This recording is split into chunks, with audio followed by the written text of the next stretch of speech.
नमस्कार, आदाब, सलाम। आप देख रहे हैं वॉइस ऑफ इंडिया। मैं आपका हसीब अहमद। हमारे साथ बात करने के लिए उपलब्ध हैं समस्तीपुर से 3 दफ़ा जीते हुए विधायक अख्तरुल इस्लाम शाहीन साहब। इनसे विभिन्न मुद्दों पे बात करेंगे।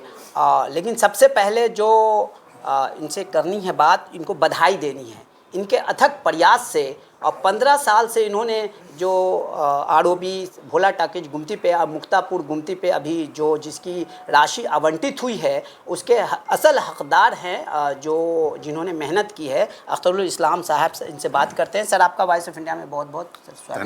धन्यवाद। सर, आपको बहुत बहुत बधाई। आपने लगातार भोला टाकिज और मुक्तापुर गुमती को लेकर विधानसभा में सवाल उठाए, और जब आपकी सरकार रही तो आपने इस पर कोशिश भी की। तो आपने किस प्रकार कोशिश की, जनता को ये जानने का हक है, आपने क्या इस पर काम किया? आप ज़रा हमारी जनता को विस्तृत देखिए, जब से हम एमएलए बने उससे पहले भोला टाकिज आरओबी रेल डिपार्टमेंट द्वारा स्वीकृत था। जब लालू जी रेल मंत्री बने थे तो बिहार सरकार के माध्यम से, बिहार सरकार में भी यह स्वीकृत पहले से था, और लालू जी जब रेल मंत्री थे तो उस समय ये पुल की स्वीकृति मिली थी।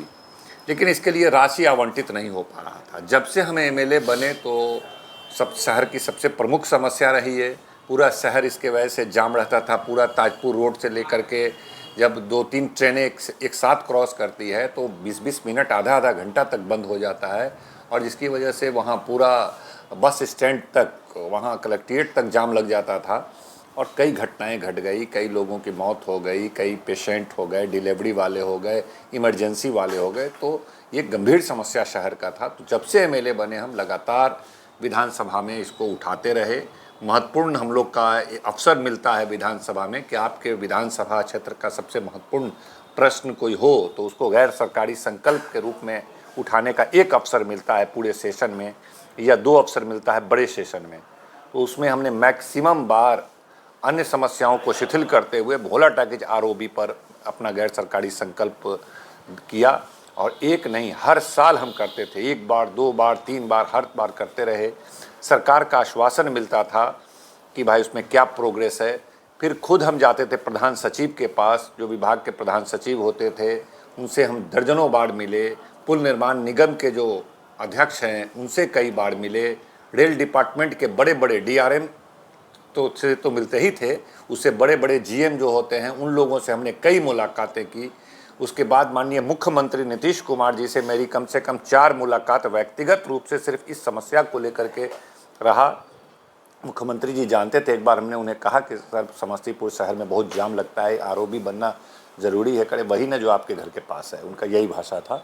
उसका मतलब वो यह जानते थे, या तो मुख्यमंत्री बनने से पहले भी समस्तीपुर का आवागमन था तब भी वो देखे होंगे, और प्लस मेरे विवाह के कार्यक्रम में वो आए थे तो इसी होकर के आए थे, तो याद उनको था। कहीं कि इसको हम देखते हैं, प्राथमिकता पे देखते हैं। तो इसको लगातार प्रयास करते रहे 12-13 वर्षों से। और हम ही नहीं करते रहे, कई सामाजिक संगठन जो है उन लोगों ने भी प्रयास किया, कई प्रेस के लोगों ने लगातार इसको उठाया।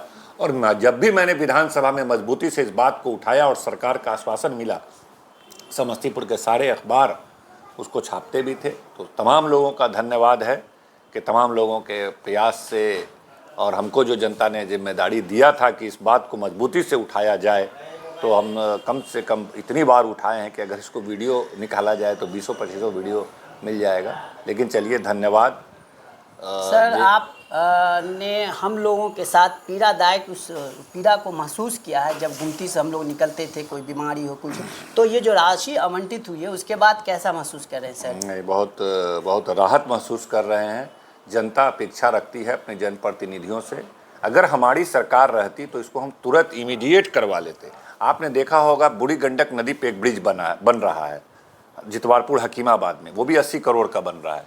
1 से 2 मीटिंग में उसको हमने पास करा लिया। 1 महीने का। तेजस्वी यादव जी ग्रामीण कार्य मंत्री थे।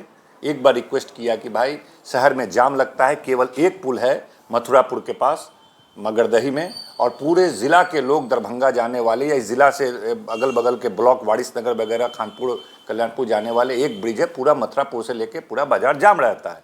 एक और ब्रिज बनाया जाए और बाईपास नेशनल हाईवे से कर दिया जाए। एक बार बोला, अगले हफ्ते फ़ोन आ गया कि ब्रिज आपका स्वीकृत ले लिया गया है और आपको 80 करोड़ का ब्रिज बन गया।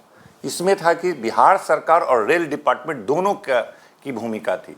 वरना इसको भी हम 1 महीने में पास कर लेते। शहर में जल जमाव आपने देखा, शहर में गंभीर समस्या जल जमाव का है। इसके लिए लगभग 95 करोड़ का प्रस्ताव बना करके पिछले 5 साल से जा रहा है, 7 साल से 8 साल से जा रहा है। तारकेश्वर जी थे, उस समय भी जाता था, बार बार जाता था।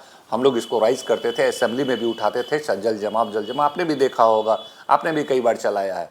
लेकिन वो स्वीकृति, और जो विभाग के नगर विकास के मंत्री तारकिशोर जी जो उप मुख्यमंत्री भी थे, उनसे व्यक्तिगत हम 2 बार मिले कि भाई शहर में प्रस्ताव भेजा हुआ है, डीएम साहब के माध्यम से भी प्रस्ताव हमने भिजवाया था, लेकिन स्वीकृति नहीं मिल रही थी। लेकिन जैसे ही तेजस्वी यादव जी बने, नगर विकास मंत्री का चार्ज अभी मिला पिछले साल, एक बार रिक्वेस्ट किया, तुरंत 45 करोड़ रुपया स्वीकृति मिली और शहर में उस पर काम हो रहा है। पूरा बड़े बड़े आकार के नाले बन रहे हैं, 45 करोड़ आड़ है, उसको भी जल्द होगा। तो चलिए, देर हुआ लेकिन काम अब प्रारंभ हो जाएगा। 92 करोड़ रुपया की स्वीकृति कैबिनेट ने दी है और उम्मीद करते हैं कि जल्द 1 महीने 2 महीने के अंदर हम लोग लगेंगे, पता करेंगे, काम शुरू करेंगे। हाँ, काम इसको प्रारंभ कराएंगे। पुल निर्माण निगम निर्माण करता है अभी बिहार में, और यही नहीं, बिहार में पुल के मामले में जो भी आरओबी है, इसमें बिहार सरकार शिथिल रहा है। बिहार में लगभग 100 ब्रिज बनने थे। आप मेरा स्पीच सुनिएगा तो हम ये बात सिर्फ समस्तीपुर भोला टाकीज नहीं, हम पूरे बिहार पर भी सवाल खड़ा करते थे कि किस गति से बिहार सरकार काम कर रही है कि बिहार में पिछले दशकों से लगभग 100 ब्रिज स्वीकृत है। जैसे समस्तीपुर का ये है, मुक्तापुर है, दरभंगा का दुनार गुमटी है, दलसिंह सराय का गुमटी है। तमाम गुमटी पिछले 20-30 वर्षों से बिहार की जनता मांग कर रही है, आज की मांग नहीं है। लेकिन बिहार सरकार ने एक भी स्वीकृति नहीं दिया। अभी लगातार जब पथ निर्माण मंत्री तेजस्वी जी थे, इन्होंने रेल से, क्योंकि आधा पैसा देना होता है, आधा पैसा बिहार सरकार केंद्र देती है, जो रेल का पोर्शन होता है वो रेल देती है, और अप्रोच कहाँ कहाँ ले जाना है उस ब्रिज को, कहाँ के लोग को लाभ, कहाँ गाड़ी चढ़ेगा, कहाँ उतरेगा, अप्रोच पोर्शन स्टेट गवर्नमेंट देती है।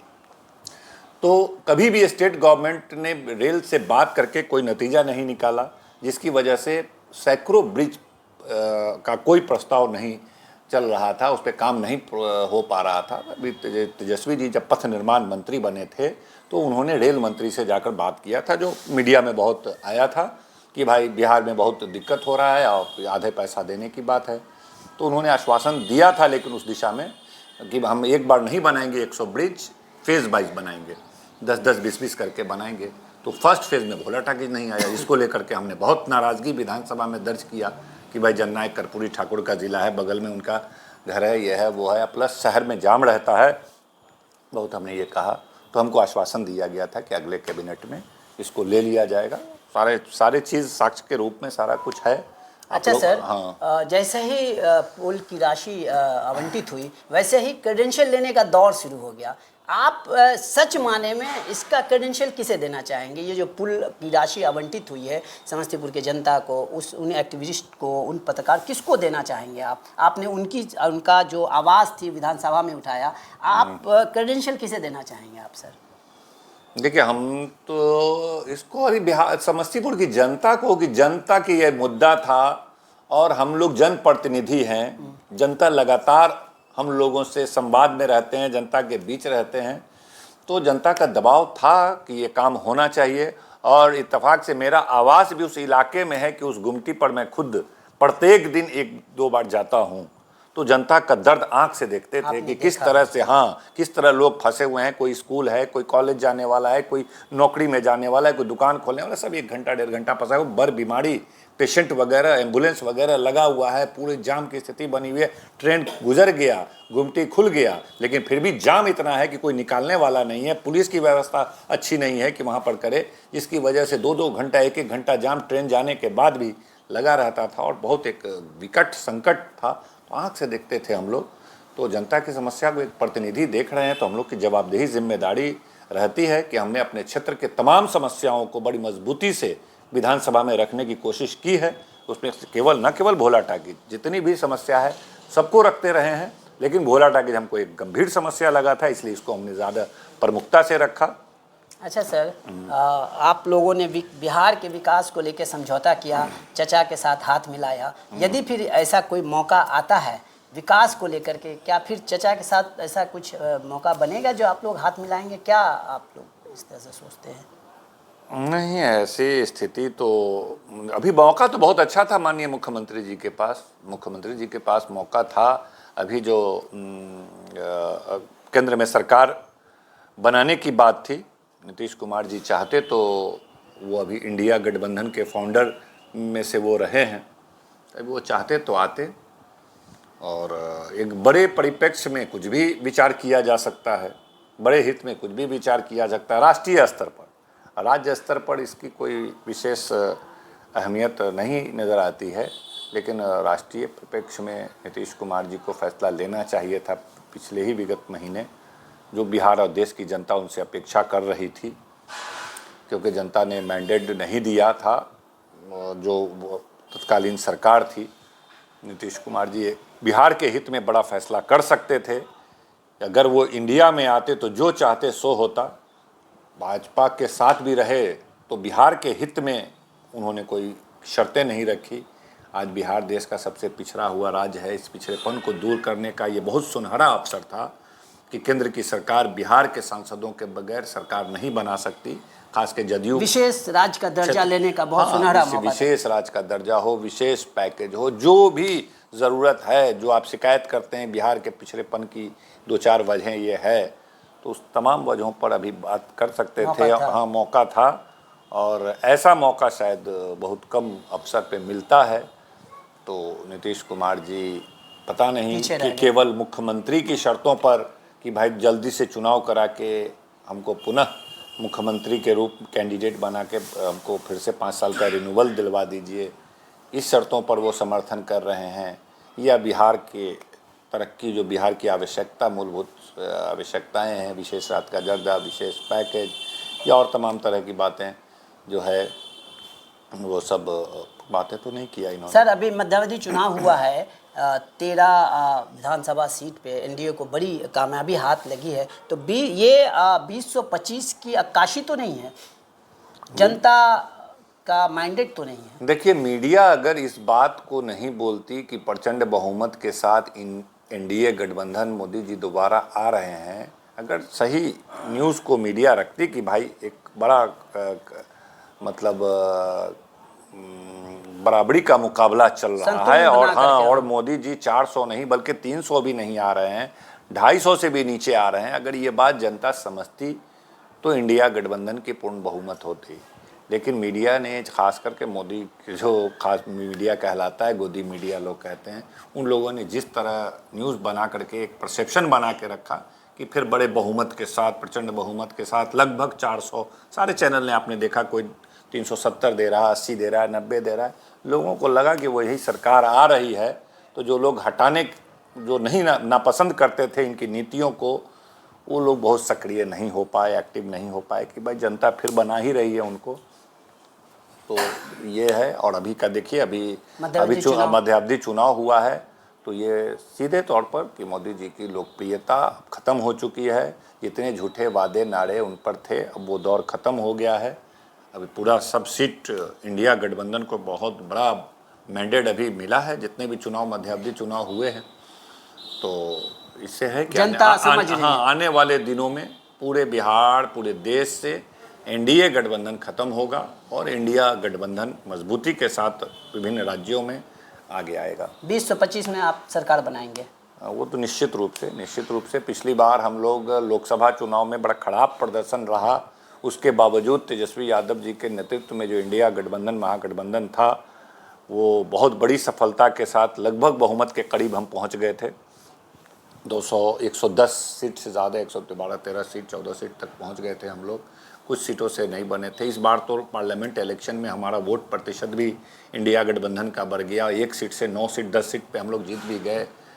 तो इस बार पूरी उम्मीद है कि तेजस्वी यादव जी के नेतृत्व में हम लोग, बिहार की जनता देख भी रही है, नीतीश कुमार जी को 20 साल से देख लिया। आपकी सरकार आएगी। हाँ। तो जनता ये अपेक्षा रखती है, जिस प्रकार तेजस्वी जी ने रोजगार सृजित किया था, तो फिर यदि आपकी सरकार बनती है तो उसी अवतार से रोजगार सृजित होंगे, जो बेकार है उन्हें रोजगार मिलेगा। से बिहार के पिछड़ापन को दूर करने के लिए जो भी आवश्यकता है उस तमाम काम को किया जाएगा। तेजस्वी यादव एक यंग डायनामिक लीडर के रूप में उभरे हैं, न केवल बिहार राष्ट्रीय स्तर पर और जो बोलते हैं, जो कमिटमेंट करते हैं, उसको तुरंत उसको करने का प्रयास करते हैं। जिस तरह उन्होंने 2-4 वादे, चाहे रोज़गार का वादा था, उप मुख्यमंत्री केवल गठबंधन जुड़ते ही कई वादों को उन्होंने पूरा करने का जिस तरह से प्रयास किया, सफलता मिली। इससे बिहार की जनता में एक आशा है कि तेजस्वी यादव को एक मौका मिले बिहार में, और निश्चित रूप से बिहार का ये पिछड़ापन और ये गरीबी, ये बदहाली, ये बेरोज़गारी, ये पलायन, इस तरह की तमाम समस्याओं को केवल एक कार्यकाल मिला तो निश्चित रूप से दूर होगा, और बिहार देश के चंद विकसित राज्यों की श्रेणी में बिहार आएगा। इसलिए बिहार की जनता को इस बार बहुत बड़े अपार समर्थन के साथ तेजस्वी यादव जी के नेतृत्व में बिहार में सरकार बनाने के पक्ष में है।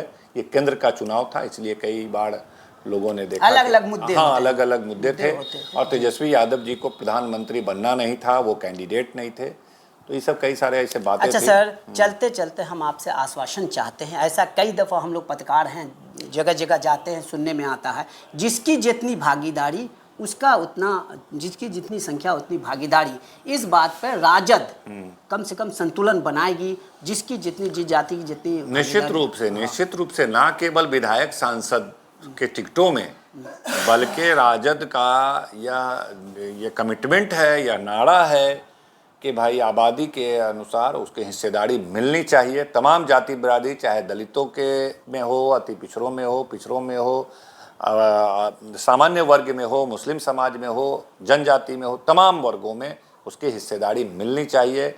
उसी कमिटमेंट के तहत अभी जातिगत जनगणना जो राष्ट्रीय जनता दल ने कराया है नीतीश कुमार जी के साथ मिल करके, और हम लोग की यह भी थी कि भाई हम लोगों ने कांग्रेस से बात करके पूरे राष्ट्रीय स्तर पर कराने की बात की थी। उसका उद्देश्य ही यह था कि किसकी क्या हालत है, आर्थिक स्थिति क्या है, पढ़ाई में तमाम जाति बिरादरी के लोग की क्या स्थिति है, नौकरी में क्या स्थिति है, क्या और तमाम नौकरी के तमाम इसमें अफसरों में क्या है, और तो हर जगह शासन प्रशासन में भी हिस्सेदारी मिले, हर चीज़ में हिस्सेदारी मिले। तो ये कमिटमेंट है, और उस हिसाब से आने वाले दिनों में आपको विधानसभा चुनाव में भी आपको तमाम को हिस्सेदारी मिलेगा, और न केवल विधानसभा के टिकटों में बल्कि तमाम चीज़ों में हिस्सेदारी मिलेगा। अभी देखिए, एक साजिश करके लोगों ने आरक्षण वाले मुद्दे को खारिज करवाया है। इसकी लड़ाई हम लोग कह रहे थे बार बार कि केंद्र सरकार इसको 9वीं अनुसूची में शामिल करे और पूरे देश में जातिगत जनगणना करे, और उस पर उस हिसाब से उसको हिस्सेदारी मिलना चाहिए। तो ये तो है कि आज आप आंकड़ा देखिएगा तो आज भी एक बड़ी आबादी है जो अपने हक से महरूम है। आज़ादी के 70 साल 75 साल के बाद भी आप देखिए कि संपत्ति में हो, नौकरी में हो, तमाम संसाधनों में हो, 2-4% लोगों के पास देश का 80% संपत्ति है, जिसका 80-85% आबादी है वो बदहाल स्थिति में है। तो उसको इंसाफ दिलाना, सामाजिक न्याय इसी के तहत कहा जाता है, तो वो मिलना अनिवार्य, उसका अधिकार है। संविधान के प्रावधान के हिसाब से भी ये है कि भाई संविधान में ऐसी बाबा साहब अम्बेडकर ने ऐसा व्यवस्था किया, उसके बावजूद हम लोग नहीं दे सके, शासन में बैठे लोग, सत्ता में बैठे लोग। तो ये कमिटमेंट नए नेतृत्व का है। इसमें राहुल गांधी जी भी इस मिशन में अब जुड़ गए हैं। पहले कांग्रेस पार्टी के शीर्ष नेतृत्व इस विचारधारा के मजबूत प्रबल समर्थक नहीं दिखती थी, लेकिन आज का नेतृत्व राहुल गांधी भी जो राजद की विचारधारा है उसकी ज़रूरत को माना है कि नहीं, ये होना चाहिए, जातिगत जनगणना होना चाहिए, उनको उचित हिस्सेदारी हर जगह पे मिलनी चाहिए।